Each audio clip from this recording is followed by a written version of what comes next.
happening, gang? It's your boy Retro back again with another reaction video. Yeah. Today we got another huge update. Now you guys can probably already tell that it is going down. Just by that title alone, you guys are definitely gonna want to see this one. So we got that superstar CNN host Scott Jennings once again successfully fighting off Rachel Scott and her cronies when it comes to Donald Trump's newest tariffs. Guys, I'm excited to get into this one, so we're not straight into it. I'll ask that you guys please hit that like button, hit that subscribe button, and without further ado, let's hop straight into it, folks. Check this one out. The Republican caucus about 2 months ago had this screening of Ronald Reagan, and I went for the movie, and they should have another screening, and they should play Ronald Reagan on tariffs. And Ronald Reagan will say, it seems like the patriotic thing to do, but those people in Congress, they're just bowing to special interests, and tariffs always raise rates, they cause inflation, they hurt competitiveness, they hurt innovation, and it's a false patriotism. Don't fall for it. And they should just watch that over and over and over again. This seems pretty straightforward if you're a conservative. What also makes this, I think, somewhat absurd is they put out this formula here. I have it here. It's a chart like this that the president held up. And in the blue and white column, they basically had a made-up formula. Here's how Larry Summers describes it. It's now clear that Donald Trump's administration computed reciprocal tariffs without using tariff data. No tariff data at all. This is to economics what creationism is to biology, astrology is to astronomy, or RFK thought is to vaccine science. The Trump tariff policy makes little sense, even if you believe in protectionist, mercantilist economics. I don't understand. I mean, I guess they think nobody is going to bother to check, but making up numbers and then saying, oh, we're going to half that number and be generous is not math. It's also not economics. It's kind of no way to run the economics of the greatest economy in the world. Well, look, I'm not going to get into the mathematical formulas they came up with because I wasn't there and I don't know how or why they did it. I have mixed feelings about this, truthfully. I wasn't trained to believe in tariffs. You know, those of us who grew up as traditional Republicans have always thought what Ronald Reagan thought. And so what Trump is doing here is implanting new economic theory DNA inside of the Republican Party. And what you're seeing is some Republicans are rejecting it. Some Republicans are reluctantly going on with it. Some Republicans are enthusiastically embracing it. I know people in the business community who are on both sides of it, frankly, back home in Kentucky and elsewhere. I'm also persuaded, frankly, by the Trump argument regarding the working class in this country and also by the fairness argument. So I will just say this. If it works, it'll be the ballsiest and gutsiest thing a president's done in decades. Let me finish. No, please, let me finish. And if it doesn't work, they couldn't wait. They couldn't wait to get. Oh my goodness, that just shows. And you would have thought they weren't. The way these folks on the left pray for Donald Trump's downfall at every single step of the way. You would have thought they weren't living in this country right now because Donald Trump's downfall is ultimately America's downfall. What is up with these folks? Oh my goodness. And Scott Jennings, I need you to either jump aboard or don't take credit on the end because you're kind of in the middle right now. I don't like in the middle, bro. You got to either buy into the tariffs or you're not with it. I mean, it's not that tough. Say this. If it works, it'll be the ballsiest and gutsiest thing a president's done in decades. Let me finish. No, please, let me finish. And if it doesn't work, the political consequences fall on the shoulders of one man. Actually, and I totally agree with you. This is the one time I actually agree with you. Jim Cramer said it best. Well, there are several, maybe 5 times. This is one of those 5 times. Jim Cramer said, this is a man-made issue. One man made this issue, and it was Donald Trump. And I think that the Americans wanted lower prices. They didn't want higher prices. What's going to happen, and what economists are saying, is not only are people going to get laid off, but costs are going to go up. And that's not what the American people want. And they're going to see it in the midterm elections. And so I think that the Republican Party needs to be very careful about what they're doing. The other problem with all of this is the uncertainty. He's not saying how long these tariffs are going to go. He's not saying, is this a done deal for a while or is it a short-term deal? And that's a problem. Let me let Richard in. You talked about the political consequences will be on the shoulders of one man, but the economic consequences are going to be on the whole world. This is an experiment that should not have been taking place because, and you talk about the Republicans who are not speaking up. So far, Hey, I want them to play this clip, that clip exactly when the tariffs all pay off, because oh my goodness, it's gonna be, you know, a full circle moment. These tariffs are gonna hurt the entire world. The way he's saying it in the accent, oh my, I can't wait. Consequences will be on the shoulders of one man, but the economic consequences are going to be on the whole world.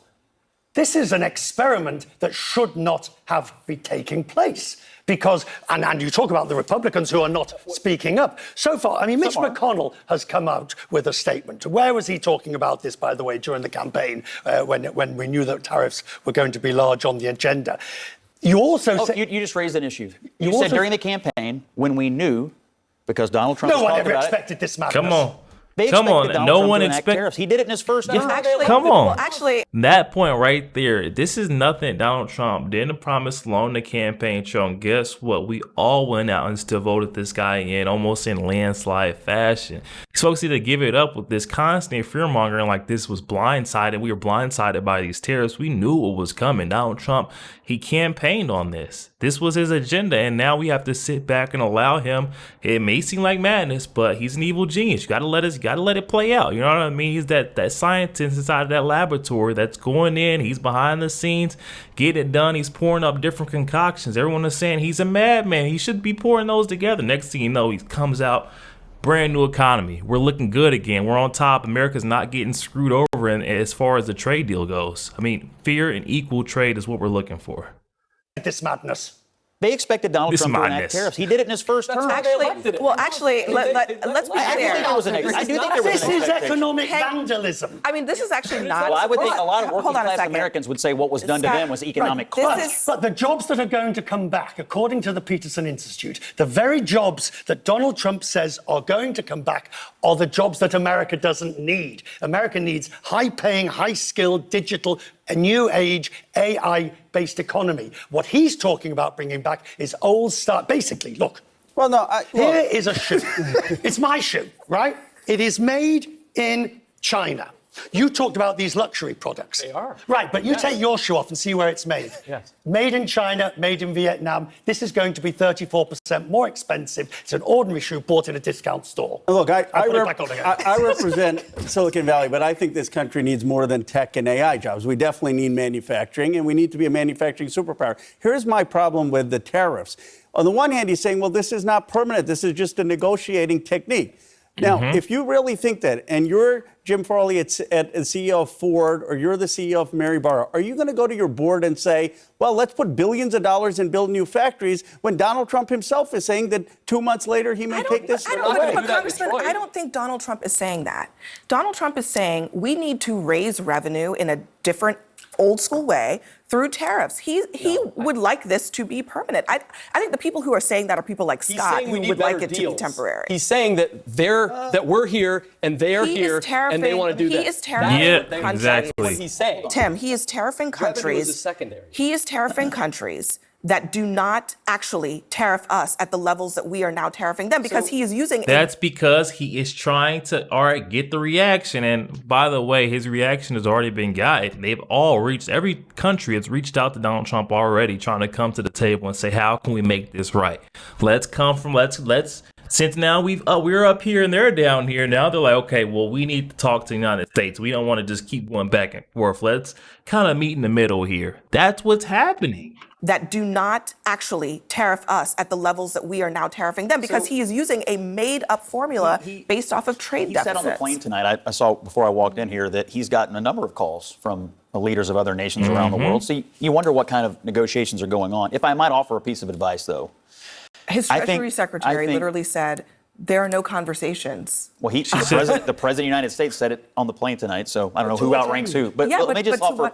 Exactly. I think to what end is a very important piece of advice. question. I do think that if an American ally comes to the table, like Israel did, and say we're totally eliminating our tariffs, we should immediately reward that. Because I do think part of the game here is, if you want to work with us and you want to treat us and American creators and American businesses fairly, we want to do the same for you. Israel did that. I assume other countries are going to do that. Israel did that, and guess what they did to Israel? They slapped them with a 17% I know. I'm saying we should treat them the same. 17% tariff. But if all the countries do what you say, Scott, and everybody does sort of come back to this level playing field, then the president is not going to get this other renaissance in manufacturing and renaissance of new jobs, because the level playing field, you make goods and services where it is economically advantageous to do so. And at the moment in the United States, let's start digging up some diamond mines and exporting those, and then it will justify the tariffs that we have placed on small African nations for diamond imports. Some of this does not make logical sense. Yo, there we have it, guys. Talk about it not all making sense. That was a great point there, where they're saying, well, what happens if we all come back to an equal playing field? That means the jobs won't come back to America. Well, if that's the case, the jobs may not come back to America, but you got to think, then the prices, which was the ultimate goal, the high prices will come down. You know what I mean? But guys, hop in the comment section. Let me know your thoughts. Comments are open. I'm excited to hear what you guys are thinking on this. Also, make sure you guys please hit that like button, hit that subscribe button. If you did enjoy more content like this, catch you guys on the next one week.